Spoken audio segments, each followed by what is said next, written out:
Good morning. Today I want to cover step 1 on the checklist to open a successful assisted living. Going to talk about business plans, state required training, the site, the actual home, the property, sketch of the home. We're going to talk a little bit about zoning, and then fire inspection and what it takes to get a fire inspection report. So hold on real quick, make sure everybody, yeah, can hear me. Can you guys hear me? This is muted. Hold on, let's see. No, we good to go. We good to go. So, business plan. We're not gonna waste no time. I know a lot of people want this information on how to start an assisted living. What's the basics, the startup. So we're gonna get right into it.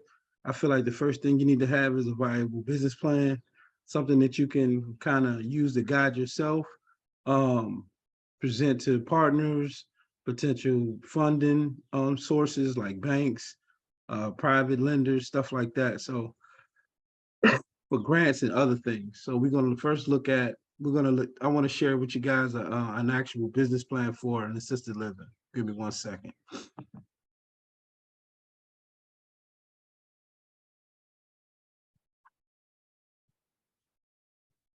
Got the birds chirping out. It's beautiful today. Beautiful day. Cancel.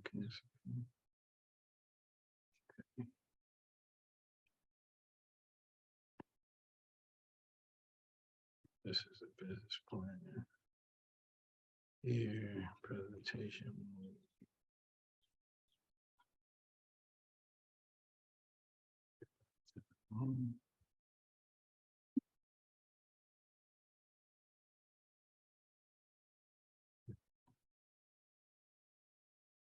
So as you can see, this is a business plan here for an actual assisted living. So the first thing we're going to look at, hopefully you guys can see this. Let's see.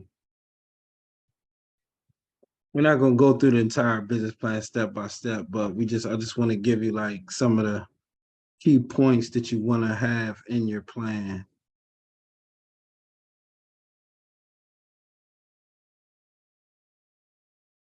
So first, this is like they have up here the business summary, which you can call it the executive summary. And then just goes into, the description, the location, the marketing, the competition, and then like the procedures of the facility. You could take a second to kind of read it. All of this stuff is being pre-recorded. It's being recorded, so it will be released. You'll be able to access these recordings in the cohort. It won't be stored on the main Facebook page where it's being streamed, but it will be in the cohort.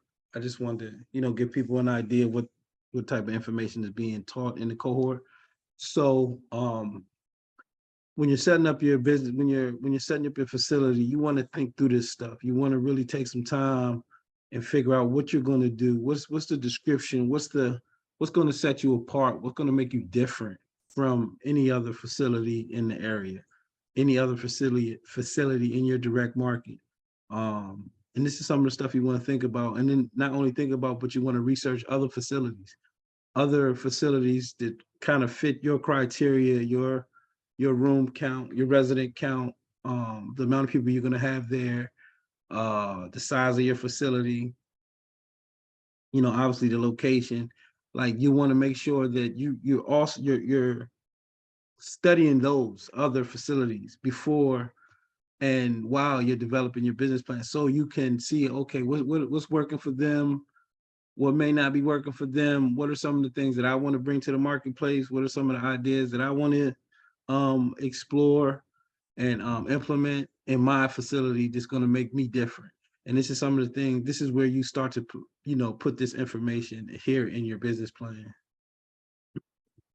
So again, you want to focus on your description, obviously your location, your marketing, like some of the ideas that you're going to use for marketing, So some of the things they're saying they're going to have like a spa day is going to be a thing for them. Obviously, they're going to have a delegated nurse. It's just following the procedures of the state requirements. Nutritious meals, gourmet chef, and things of that nature, which is a really high, a very good selling point. Girl Scouts program, integration with social programs and various level of care, laundry and housekeeping services, obviously. In their description, this is just early on. And then you can also build upon this stuff. This isn't like a final, your business plan is never like a final document. It's always something that you can build on, grow on, edit, expound, and make better as new ideas come along and you make progress in your company, because you, even once you're up and running, you still want to maintain a strong business plan, because you never know when you need to go back to the table for funding or expansion or partners and stuff like that. Obviously, the location. Marketing. Here we have marketing. So what are some of the things they're thinking about using? Facebook and other social media, newsletter, recruitment activities, networking activities. Word of mouth is always strong. The spa days. The spa days is a good draw. These are some of the things that they're thinking about doing for marketing.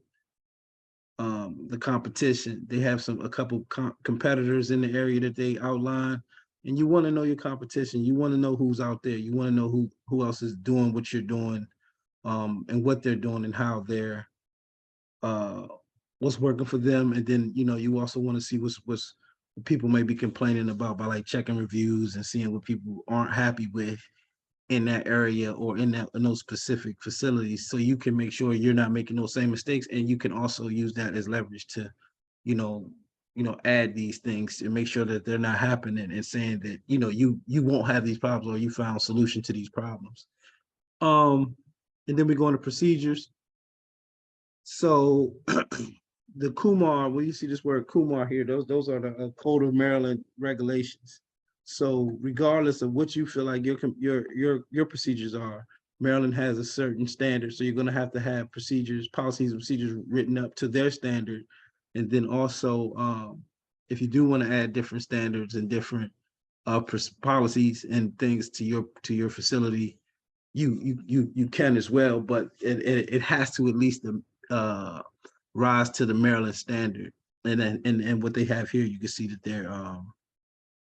they're saying that their policies will have that standard and will be provided to the residents, which is great.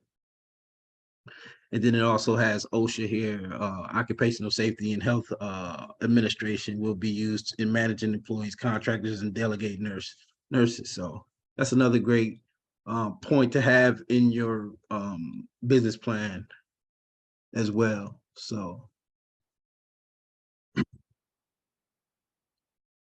here we can look at, hold on, I can't see certain things because, okay.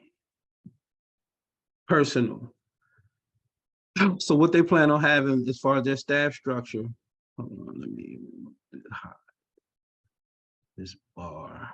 Certain things that y'all can't see, I can see it's kind of blocking my vision. All right, floating controls. Personnel.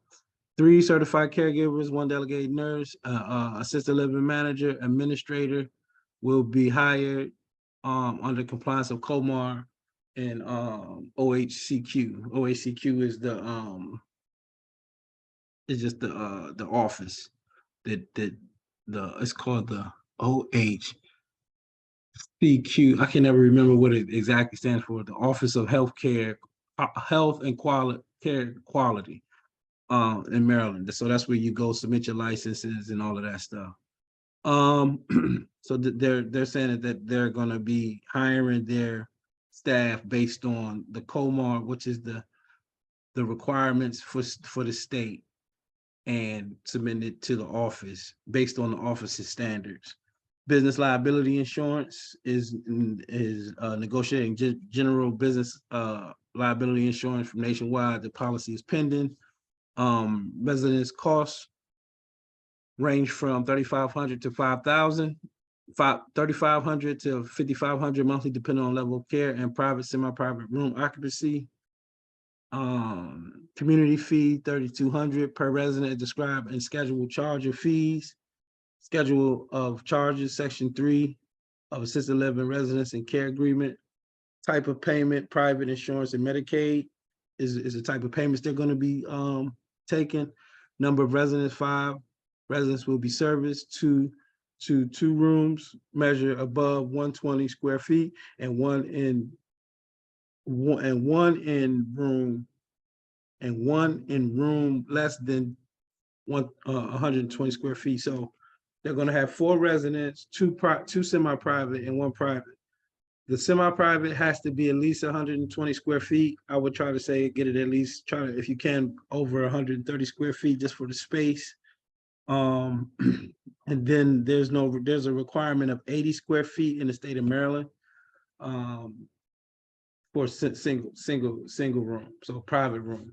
So that's what you see there, where it says no less than 100 square feet. So they're actually going to go above and beyond for the single room as well. So the care service rate, $10 an hour. Obviously, these aren't rates that are realistic anymore. Obviously, you got to be paying your caregivers much more, and we do have staffing strategies to not to avoid paying hourly, but just for the sake of this business plan, we're just going to talk about what's here. 3 individuals, 8 hours, 3 shifts, 3 shifts, hours, 8 a.m. to 4 p.m., 12 a.m. to 12 to, what did I say, 4 a.m., then at 12 a.m. to 12 a.m. I guess he was meant to say 12 p.m. because that looks like a 12-hour shift. And then, 12 a.m. to 8 a.m. Monday. Monthly expenses, 31 days, $14,888 at $10 an hour, which is, again, not realistic in this market. It's a little dated, but just for the sake of the business plan, you can kind of fill your own numbers in. And all of this information, this business plan, is part of our assisted living startup kit. So this is a document that you can download, edit, put your company information in, and use for yourself, and just kind of switch stuff around. Delegating nurse initial assessment per resident, $65. $50 per resident for 45-day assessment. 45-day assessments are required by the state. $30 per hour per interim visits. 15 per completion of healthcare practitioner form. Payment will be made through residents' community fees. So when you ask about the community fees, these are some of the fees that are taken out of the community fees, which is outside of the residents' monthly costs. The managers are paid $2,500 per month. Administrator paid flat rate of $2,500 a month. Insurance Paychecks is a software that kind of processes all of your payments, like it does your payroll. It's they send out your checks and stuff. I'm familiar with Paychecks, and they say that's going to be $1,000, a cost of $1,000 annually for the services. So estimated income calculated at a low range is $3,500 monthly. Average is $17,000 a month, calculated at a high with. Hold on. Did my screen just go out?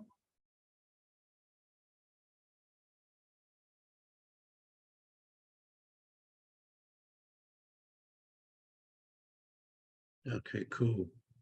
Thought I lost my feed there for a second.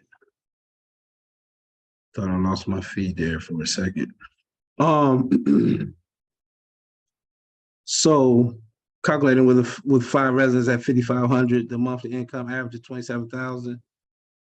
Calculating for residents at 1 at 42 is an monthly average income of 26,200. So these are estimations. These are just estimates. These aren't hard numbers. They haven't started doing business yet, so they're just preparing. And you want to have something on paper. You want to have some estimates. You just don't want to have nothing there. So this is a good way to have something there and to begin your business plan and to kind of get an idea what the numbers are going to be. But every market is different. You know, what you negotiate, what you can work out with different clients, what you can work out with different care providers, you know, your personnel, your staff will, you know, greatly and dramatically change these income rates. Something, you know, obviously some of the costs are going to be fixed costs. What you got fixed costs like your mortgage, your electric. These are going to be costs that are going to be consistent every month.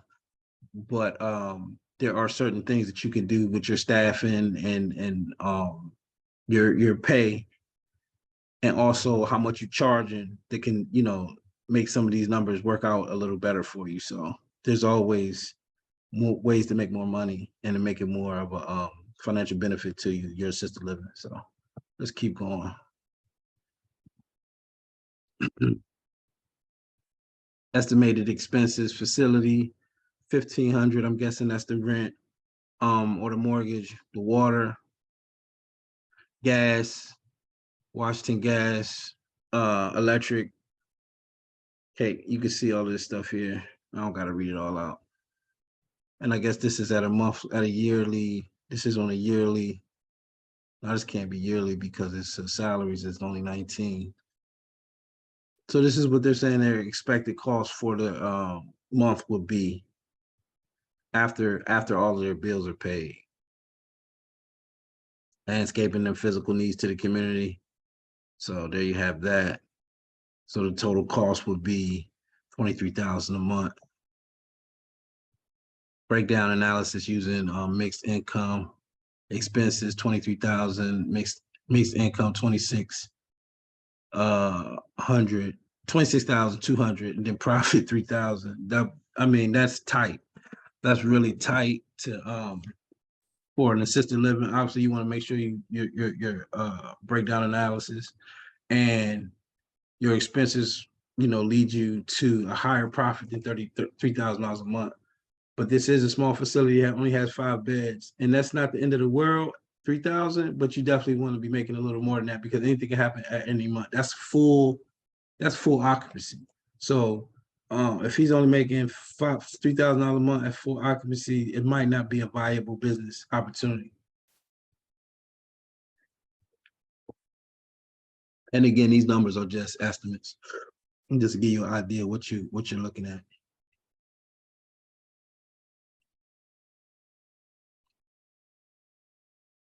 Breakdown analysis with low income, expenses, low income, zero profit.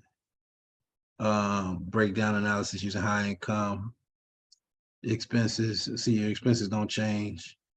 The income with all the, you know, the residents paying at the highest level is 27,500. Profit 4,300, which is still low. 4,360 is still kind of low for a monthly income of a 5-bedroom or 5-resident assisted living.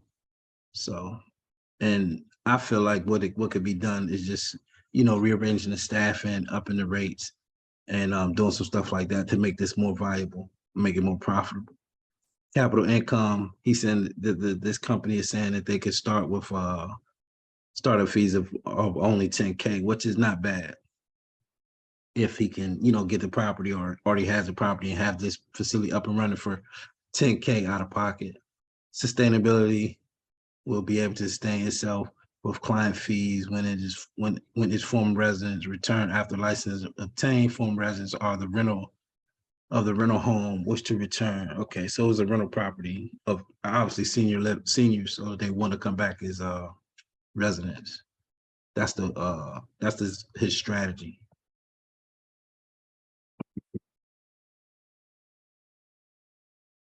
Okay.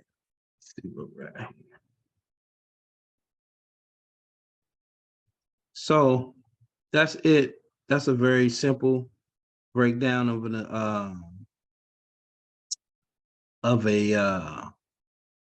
see, look, this is 2012. So this is just a really simple breakdown of a assisted living business plan and some things that you want to make sure you have in your business plan. So let's look at, let's also, now I want to talk a little bit about the next subject that we want to cover, which is, one second, let me get it pulled up. It's just navigating these Zoom pages so I can get up different screens.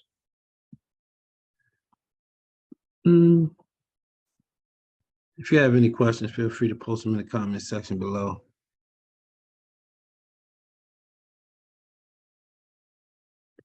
Okay, cool.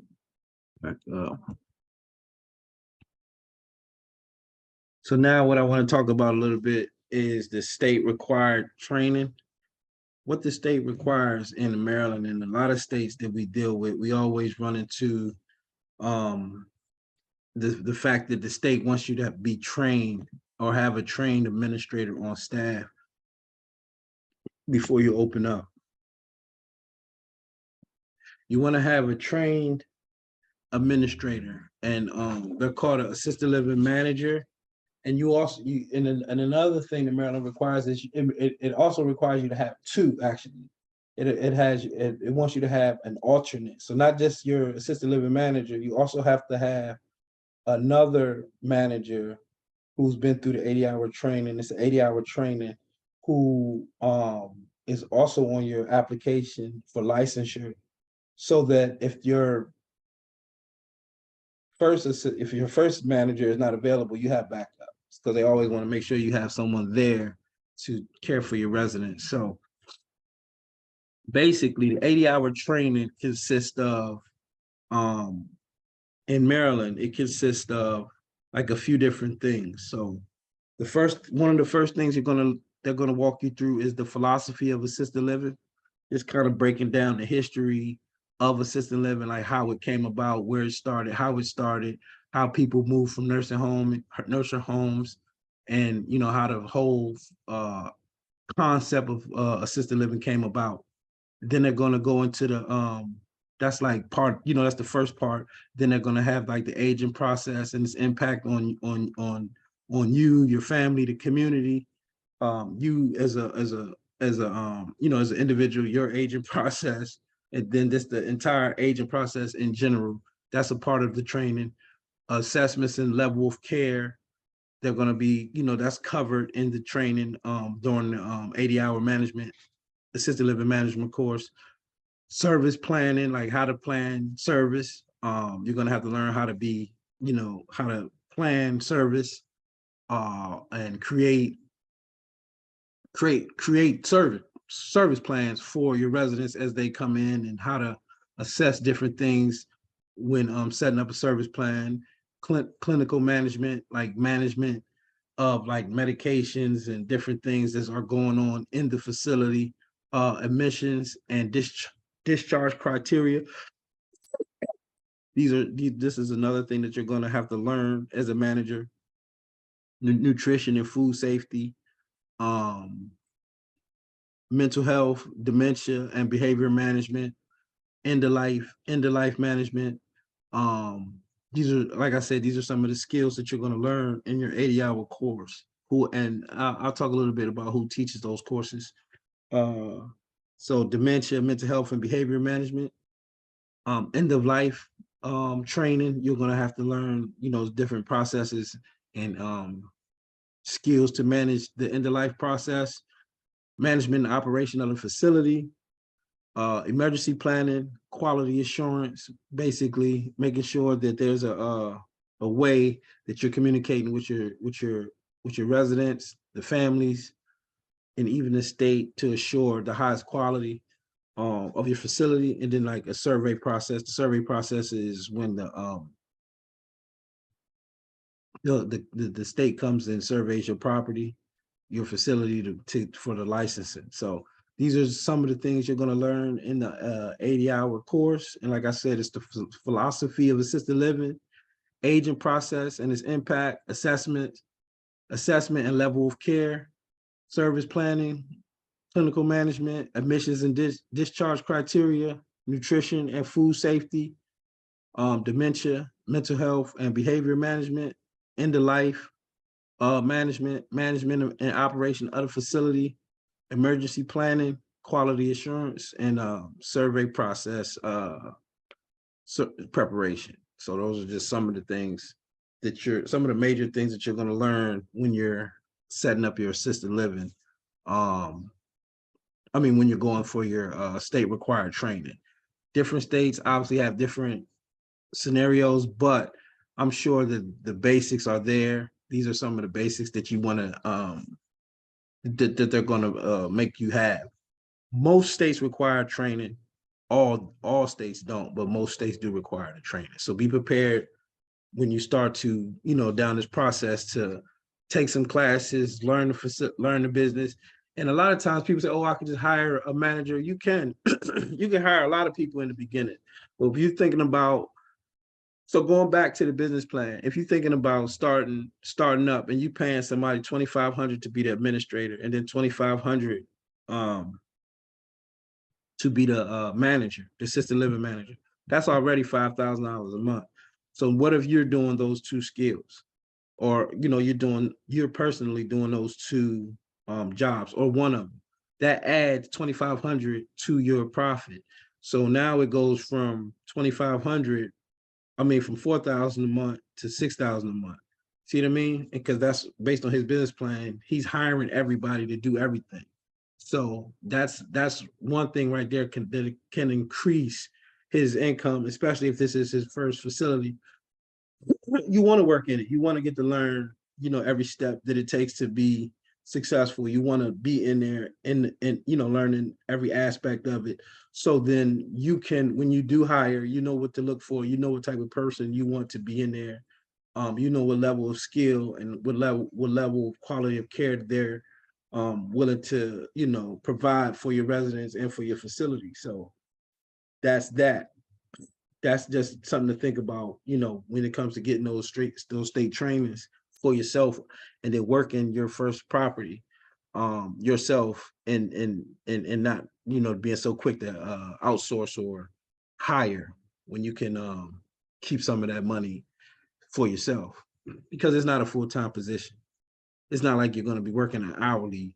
That's not an hourly position. It's a management position where you're just kind of overseeing the facility and just, the operation and, documentation and stuff like that. The caregivers are doing like the day-to-day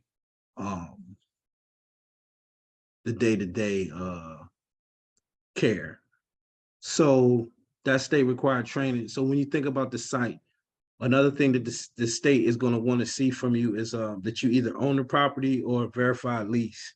And a verified lease is just a lease that you sign with the owner of the property. You don't have to get it notarized. It's smart too, just so the state would be more comfortable with the lease. But they just want to see that you either own the property.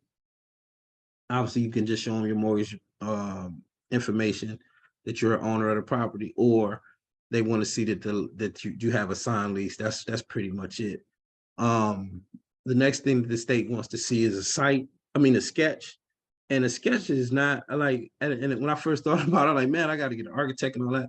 They just want you to draw on paper like every room that's in the property, and where the bathrooms are, where the kitchens are, and then I'll write it in like, this is a bathroom, this is a kitchen, this is the emergency exit, this is the back door, this is the garage door, this is the basement door. These are doors, these are rooms that the residents will have access to. These are the rooms that the residents won't have access to. And that's it. And they want to know where the emergency signs are going to be and stuff like that. But the sketch is really, you can overthink it, but it's just really, when we're talking about a small residential assisted living, now we get into like the bigger facilities, obviously you're going to want to have a professional draw it up for you so it could look decent and, really, and be legible. But you also still want to make sure you're taking your time using a ruler, you're using a pencil, you're being really clear. Oh, and then also they want to see the square footage of each room that you're outlining on this sketch. This also goes with the application. When it comes to zoning, while we have, if applicable here is because that a lot of times when you're dealing with residential assisted living, zoning isn't required. It depends on what the community you're in is requiring, and also when it comes to zoning and permits. So at a certain bed count in most counties in Maryland, there's no zoning requirements, but it does get tricky. So you definitely want to check with your zoning and permit departments to make sure that you're compliant and that you're zoned properly to do this business. You don't want to get all the way in, start buying furniture, making repairs, doing all this different stuff. You kind of find out you're in the HOA or some other situation, or the HOA is going to stop you from doing it, or there's some zoning restrictions based on your, what you're trying to do as a facility. So you definitely want to check with that. It is case by case, county by county. It's more of a county thing than a state thing. So you want to go down to your county office and make sure you're checking in with them and getting that information. And and the crazy thing about it, you'll get to these offices and they don't even know, because the facility is, if it's not a requirement, they don't have a document for things that's not required. They have a thing that's required. So sometimes they won't even have the information, and usually that's a sign that it's not required. But you just want to make sure and double check and make sure you get everything in writing that you're good to go.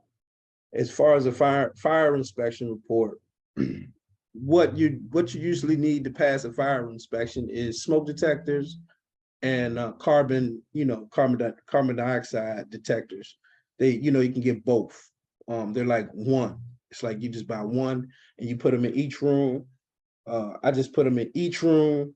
Don't even think about it. Put them in each room: living room, hallway, kitchen, dining area, every bedroom, laundry room, anywhere that there's a room, garage, every room, storage room. You want carbon dioxide and fire detectors, smoke detectors in every room. And then also you want to make sure that you have the proper amount of fire extinguishers.